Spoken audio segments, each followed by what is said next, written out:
female sexuality and pleasure. It's a thing. And I think Emily Dickinson knows a lot about it, and I think Cardi B knows a lot about it. But my question is it something we experience in intimacy with another person, or is it something we use to gain power? You said you went in the seas, he wrote on. Pull your Emily Dickinson. Welcome to Lost for Words. I am Sarah Woods. Thank you for joining me today as we jump into a topic of female pleasure and sexuality, which is quite a wild, fun, and controversial topic these days. But I think we have two women who one has written a poem and one has written a song, who are gonna allow us as individuals and as a culture to explore these ideas a little deeper and think about where we would like to go as individuals and as a culture, which is fantastic, which is what art allows us to do and is so amazing. So we are going to start off with a very famous classic Emily Dickinson poem. We're going to have a little what is it? Not a competition, a little spar between Cardi B and Emily D. And we're going to do a little comparing of their works of art. So we're going to start off with Emily Dickinson's poem. It's called Wild Nights. It is number 269, I believe, in the complete poems of Emily Dickinson. But today I'm actually going to be reading it from this book. It's my tiny little book of love poems by Emily Dickinson. And I still remember the first time I ever read this poem. It made me blush. I was like, oh my gosh, Emily Dickinson wants to have sex too. Because I think so much of what I had read about Emily Dickinson was about like birds and hope and bees and flowers. I hadn't really dove that far into her poetry yet, so I had not experienced her longings and her passions. So when I first came upon this poem, it was like 1,200 shades of red. So I'm going to read it to you really quickly.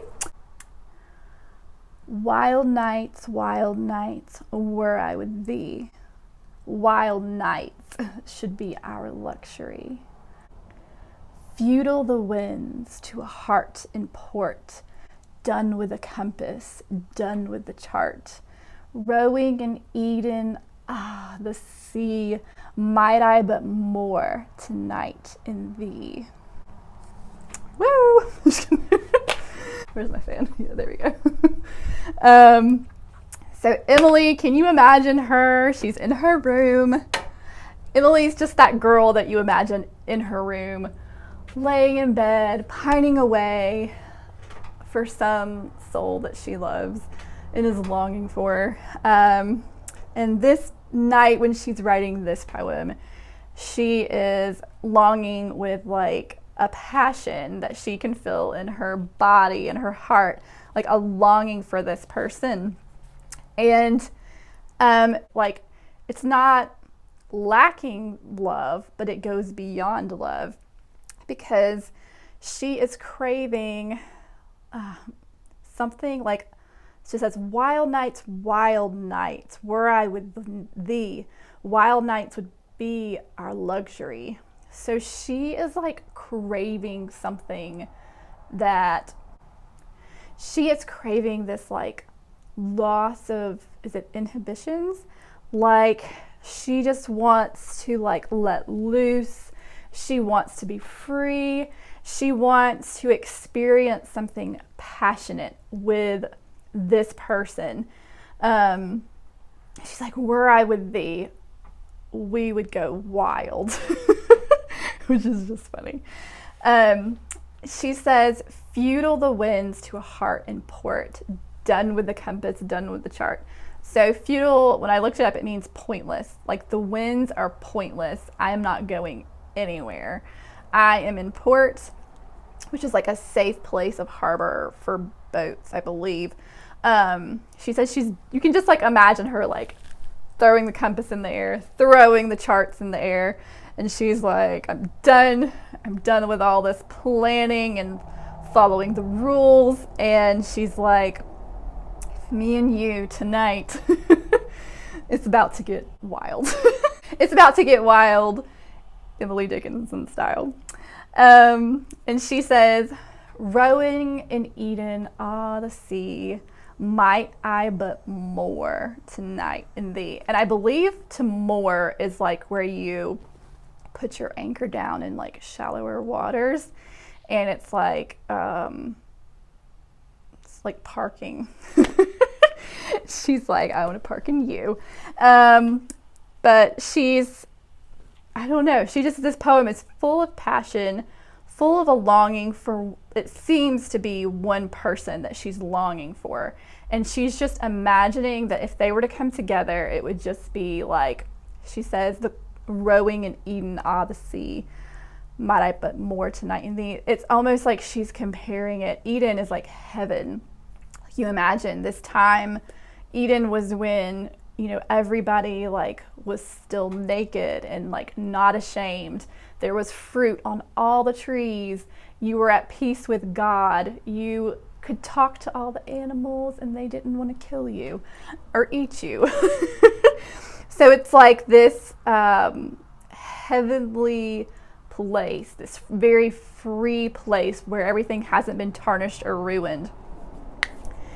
And her imagination is running wild about what it would be like to be with this person. And it's a beautiful poem. And she did not write this with the intention of it being like, I don't think, for the whole world to see. This was something she wrote and probably stuck in a drawer. And so this was her, I don't know if she ever gave this poem to anybody. If you know, I would love to hear more about it. But I imagine this was like a very personal feeling she was having, and something that was private and intimate, and like she put her longings and her desires on this, on this piece of paper in this poem, and we happen to get to experience this poem and her feelings and her passion. Like we're getting to experience something that was meant probably just for her. Like we're the outsider looking in on her passions, and it's like a precious thing that we get to see this part of her, because it's a very intimate and kind of like private thing, So there is Wild Nights with Emily Dickinson. And now, I'm not sure if I'm going to get through this with you guys. I am going to go through about the first half of Cardi B's song. I'm not going through the whole thing. And then we're going to compare one of her metaphors. And we're going to compare their personalities and their approach to wildness and intimacy. So if you don't know who Cardi B is, I'm guessing you do, because she's very popular right now. She's a rapper, and she's very talented. She is very beautiful, and she is colorful. Like the clothes that she wears are just these incredibly colorful clothes. She has a tattoo of a peacock coming up her thigh. Her and her husband, they'll do video posts on Instagram where they're together, and they're very sensual, and she's very funny. Like she's an incredible woman, and she's incredibly comfortable with her sexuality. So I don't think I'm as comfortable as you, Cardi B. But so this is, I'm going to read parts of this, and I probably won't say all the words that she says because I'm just not as, they make me feel awkward, especially since I'm going to put this out there on the internet for everybody. So I'm going to start this off. You ready? So this says, I said, certified freak 7 days a week. Okay, so there's a part in this, the name of this song is WAP, which means wet blank. Basically a wet, I can't even do this. It's a wet lady's parts. Cardi B, I don't know how you sing this. I'm going to say it and I'm going to bleep it out. Wet ass pussy. Okay. And so for this part, I'm just going to say wet, and you're just going to know what I'm talking about. Just imagine a female's area and it's turned on. There we go. All right. I said certified freak 7 days a week. Wet. Make that pull-out game weak. Yeah, you effing with a wet. Bring a bucket and a mop for this. Give me everything you got for this. Okay, it's getting real. She's got mops and buckets coming out. So she is like really experiencing pleasure right now. All right, we're going on to the next part. Beat it up. Nigga catch a charge. Extra large and extra hard. Put this right in your face. Swipe your nose like a credit card. Hop on top, I want to ride. I'll do a kegel while it's inside. Spit in my mouth. Maybe not. Look in my eyes. This is wet, come take a dive. Tie me up like I'm surprised. Let's role play. I want to wear a disguise. I want you to park that big Mack truck in this little garage. That's my favorite part. Make me scream. Out in public, make a scene. I don't cook, I don't clean. But let me tell you how I got this ring. Okay, so that is the part that I'm gonna read, and I'm sorry y'all had to watch me read that. I've actually watched, the reason I'm making this video is because I've had to watch 3 videos of men talking about Cardi B's song. And I've had to watch them read these like very explicit lyrics, and it was just so awkward. And then I've had to listen to their opinion about it. And I just found myself very annoyed. And I was like, you know what? Like, I feel like I would like to put something out there from a woman's perspective. And from my perspective, because I feel like I understand why a lot of people don't like Cardi B's song because of the vulgarity of it. Like, they don't want their little girls listening to it. But then as like a grown adult, I also I kind of like the song. So I feel like I have like a decent amount of respect for her as an artist, and I like her. So I guess I thought I would enjoy giving a perspective on comparing Emily D and Cardi B, and sort of just discussing female sexuality and pleasure. All right. So in this song, so on one hand, we've got Emily D, and we've got her over here pining away with passion in her room, fantasizing about this person that she thinks it would just be amazing to be with. She just wants to be with this person. So you imagine this girl who's like a daydreamer, a fantasizer. I guess you don't, when I read Emily Dickinson's poem, I don't imagine that she's actually getting to experience this with that person. I imagine that she's not. When I read Cardi B's song, I imagine that Cardi B knows exactly what she's talking about. And she even says she does. She said, I said, certified freak 7 days a week. So Cardi B is saying, like, I'm certified. Like, I got the stamp of approval. I'm qualified for this arena. I know what I'm talking about. When we talk about sex, I know what we're talking about. When we talk about female pleasure, I know what we're talking about. Been there. She's got the t-shirt. And she says 7 days a week. So she lives and breathes this wild sexuality. So Emily Dickinson is on this side, and she is daydreaming about this wild, passionate sensuality with this one person. And then on this other side, we have Cardi B, who is saying, I got this. I know all about this. I eat, breathe, live wild sensuality. She's a freak.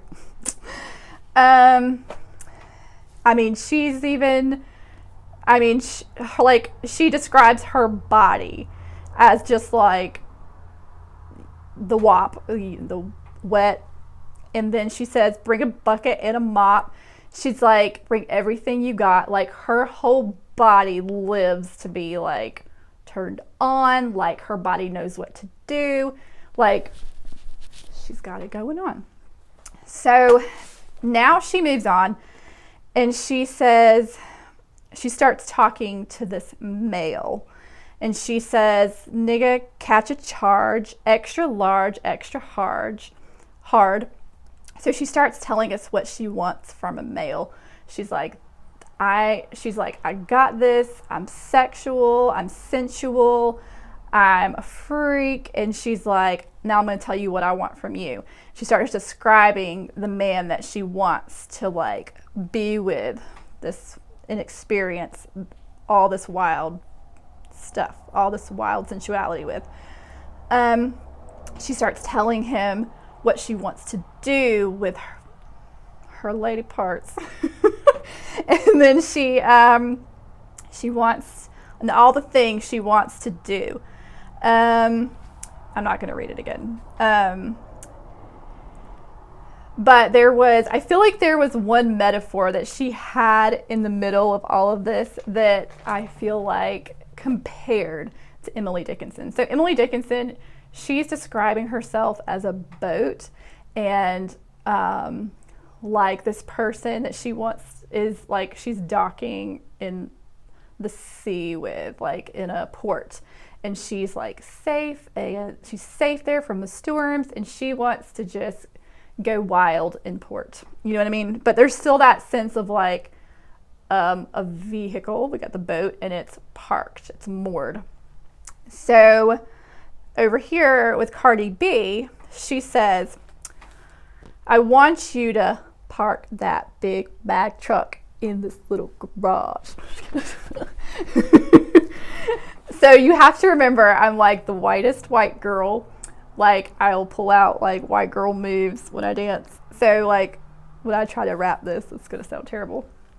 But she's telling this man what she wants from him. And she's like, I want you to park you in my garage. So we've got a vehicle, and we've got some parking in her garage. So they both are using a little bit of a similar like ideas. Like Cardi B's goes into much more detail than Emily Dickinson's, but it's still, they both used visual language as a metaphor for what they wanted.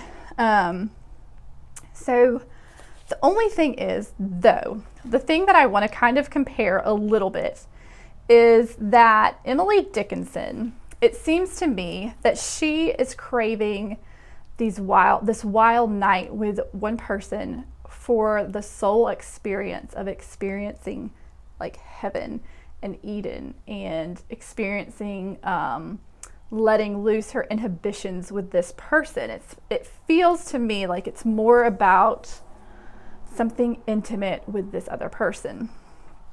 Cardi B's, though, I feel like her song, to me, it goes in a different direction. It feels like it goes in the direction of her sexuality being her power, which I guess that's why she's probably so, like she's experienced in this, and Emily Dickinson is not, probably. So she, towards the end of this, what I read to you, it says, I don't cook, I don't clean. But let me tell you how I got this ring. So she's kind of playing with us, like that whole idea that, like, you know, when you get married and like men and women have certain roles about what they do. And so like usually I think she's kind of like throwing up in the air the traditional roles of men and women. So like a man would go to work and then a woman would stay home and like take care of the kids and clean the house and cook his dinner. So that whole idea of like, I don't know, to some women that could feel like a pleasure and a joy, but to other women that can feel like being their maid or the servant. And like, it just doesn't always feel that glamorous. But she's like, let me tell you how I got this ring. And she's like, it's not the cooking and cleaning. It is her sexuality. It's her sensuality. It's like her owning of her sensuality. And she knows what men want, that has allowed her to get her husband. Which I find very, I mean, are either of those reasons good reasons to get a husband? Like, is cooking, being able to cook really well and clean really well, a good reason to get a husband? Does it gain you a husband? I remember when I was in Brazil for a while, I could not cook for my life. And I remember some of the guys there joking with me and telling me, oh, you can never marry a Brazilian because you don't cook. And I laughed about it and was like, that's ridiculous. Like, they can't be serious. Like, to me, it was just very like a weird, like, I just thought they were joking. But the older I've gotten, I've realized like, oh wait, no, some people are really serious about this. Like you can tell, like when you meet some men, like how they're like, oh, my wife keeps the house really clean and she cooks really good meals. Like, that's a thing to want in a wife. But Cardi B is saying there's another thing to want in a wife. It's not just cooking and cleaning, and it is sensuality. It is her freaky side, her wildness. And she's saying, while these other women are getting husbands by cooking and cleaning for them, she is getting her husband because she is good at sex. Are either of these really good reasons or good ways to get husbands? I don't know if that's, I don't know. You decide for yourself. I don't know. I don't think so. But are any of those things bad? Is cooking bad? Is cleaning bad? Is having good sex bad? No. But I think the part that's hard for me is, so she says in her song, she said, ask for a car while you ride that blank. Pay my tuition just to kiss me. Now make it rain if you want to. So there's like this whole like sort of theme that runs throughout the poem of getting, not the poem, the song, of her giving sex and getting something in return.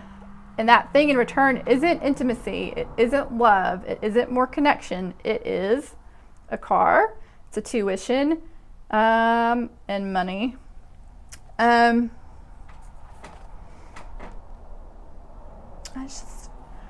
And so when I stop, if we stop there, let me just ask you a question. If you're a woman, let's talk Emily Dickinson, Cardi B. Emily Dickinson. Have you ever in your life been the girl who's pined away in her room, longing for intimacy with someone, longing for wildness with someone, and it being all fantasy, all daydream, no reality to the situation? Or have you ever been the woman who has used her sensuality to further yourself? Have you ever used your sensuality to gain something? I know personally. So like after I had kids, like, you know, after you have kids, you're tired a lot. Like you have all these little babies running around. And so you're not as like, oh yeah, let's be sensual. Let's, you know, do all that.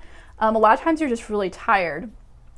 And I like, y'all, I love chocolate. I love chocolate so much.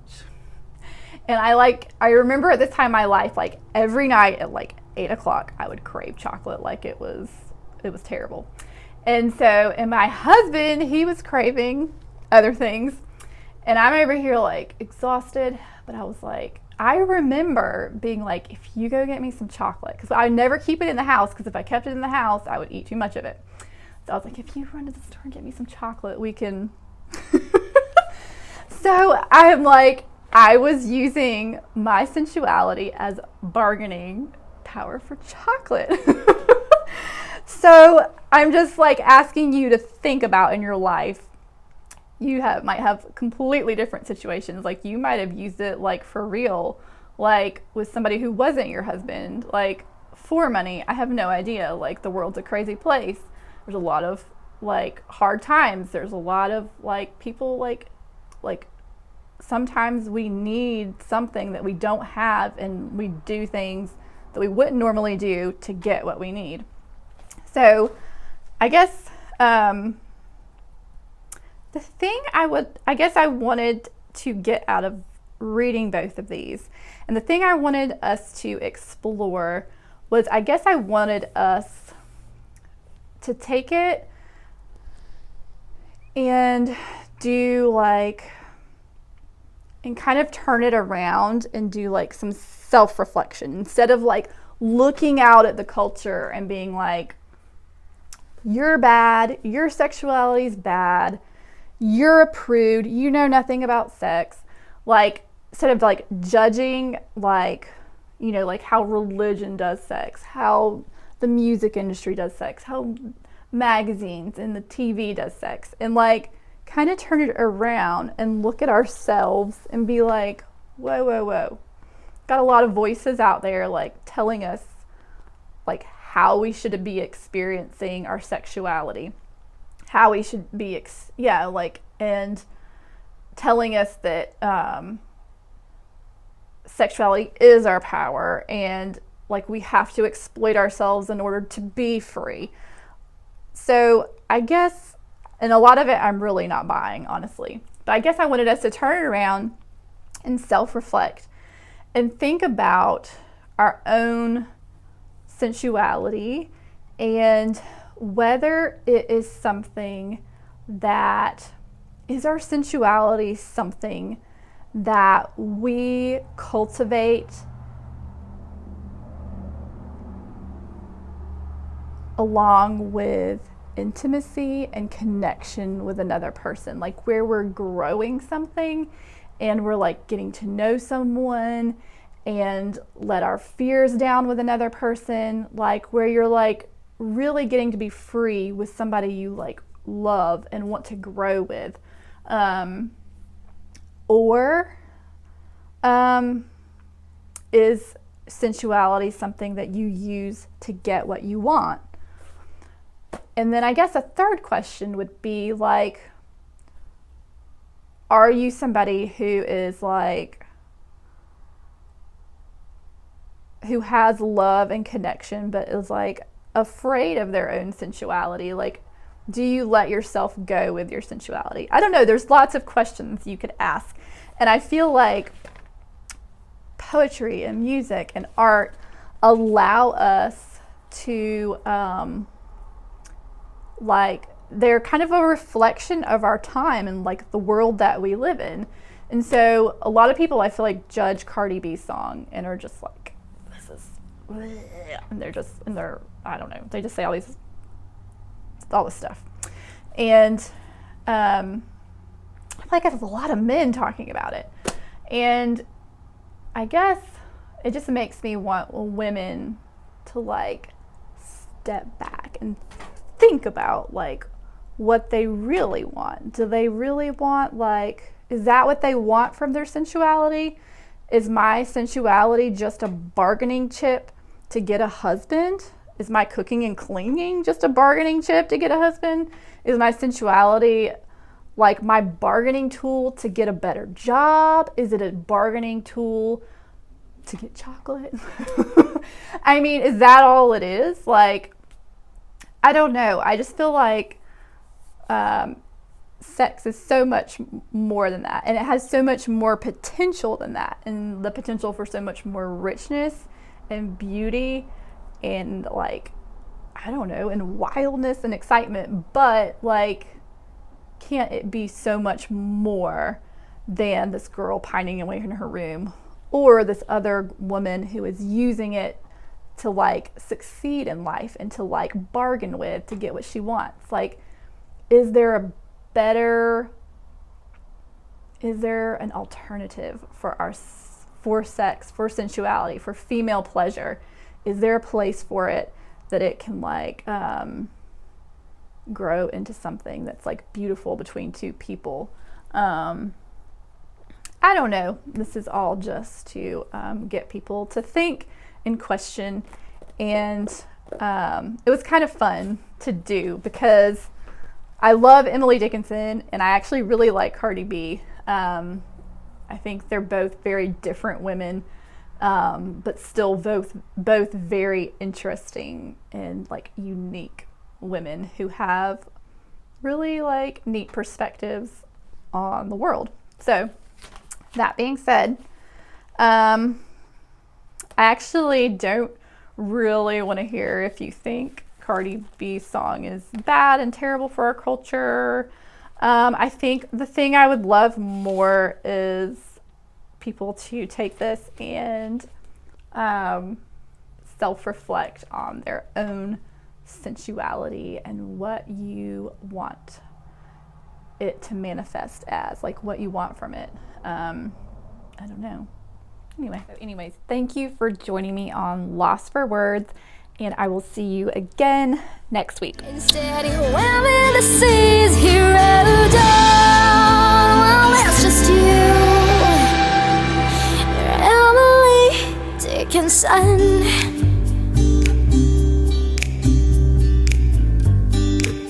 You're Emily Dickinson.